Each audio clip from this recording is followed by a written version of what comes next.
A recent study by Account Temps, a division of the staffing firm Robert Half, shows that most Americans aren't taking full advantage of their vacations. In fact, 54% of workers, more than half, say they check in with the office at least once or twice a week while on vacation. That number, 54, is up from 41% last year. 37% of workers feel they don't get enough vacation time. The study also reveals U.S. workers plan to take, on average, 10 vacation days this summer, and 12% of respondents plan to take fewer days off than they did last summer. All of this pushes to our question of the day, which is this: do you unplug from the office when you leave for vacation? Our poll results show about a third of you, 32%, say, yup, I'm completely out of reach. Almost half, though, 49%, say, I check in occasionally. 19% say, no, I am always available. On Twitter, David said, most of the time, but I tend to check work emails when I have some downtime. Jan said, nope, too much relies on me if I need it. And Matthew said, retired now, but in the past, it depended on the job. If I was the guy in charge, I stayed in touch. If just one of the cogs, I unplugged. For more on this, we are joined live in studio by Account Temps Senior District President Cindy Karapagosian. Thank you for coming in, Cindy. I appreciate it.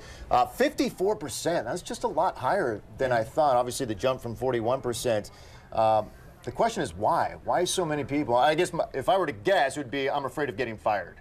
I need to be tapped into work. Oh, I see. Well, you know, if you think about it, I know for me, when I wake up each morning, what's the first thing I see? My cell phone. Yeah. It's the first thing I see when I go to bed at night. And that's what most employees do. Right. They take their cell phone with them, they take their laptop with them, and they feel compelled to be engaged in work. So it's habit. It's habit. It's habit. A lot of it is habit. It's also culture, right? A bit of it is culture. Your culture at work, if maybe everyone else checks out, but if I'm in an environment where Mike and Gasia are always plugged in, then I'm going to take my cues from people who are my peers. Yeah. I should always be plugged in too. Absolutely. Peers and subordinates, and their superiors. So if the boss doesn't unplug from work, the employee's not going to unplug from work either. I see a total disconnect, though, from these numbers. 37% say we're not getting enough vacation, but then half of us are checking our phones and checking in with work when we're on vacation. Why the disconnect? It's so true. You know, there's some things that we could do as both employees and employers. Employees, if you put together what I would call a vacation action plan.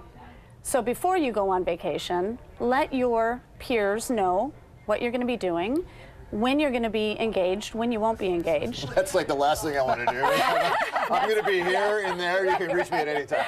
Keep going, though. Well, put boundaries around it, right? Yeah, put that's true. boundaries around it on when you might be able to be engaged, and let them know what they can expect.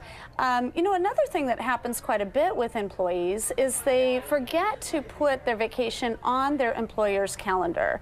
So sometimes the employer just frankly forgets that they're on vacation. So they ping them, you know, they're on emails, and they feel compelled to respond. You know, on my phone, it has the iPhones, a lot of phones have, I check all my inboxes with one thing. So if I'm looking for a personal email, my work email is there. It's very tempting these days. So easy to stay checked in. Is that part of the problem? You know what it is? It is very true. It's very easy to stay checked in. You know, there's also many other tools that you can use. You can have a personal email address and a work email address, and keep them separated. My Yahoo is this line, my work is this line. I mentioned earlier that we went to Kings Canyon National Park for the long Memorial Day weekend. There was not a cell signal to be had, and at first I freaked a little bit, but after about a couple hours, I got into it, and I had no idea what was going on in the world until we made it back to Fresno, which was nice. It was forced, though. You know, it was forced upon me. You know what I don't like is when I come back to work after, say, a week off, say an extended period, and I go into this editorial meeting behind me, and people are like, "Oh, you must be so fresh," you know, you're gonna, you know, and I'm like, I'm not fresh. Like, I need to work on that.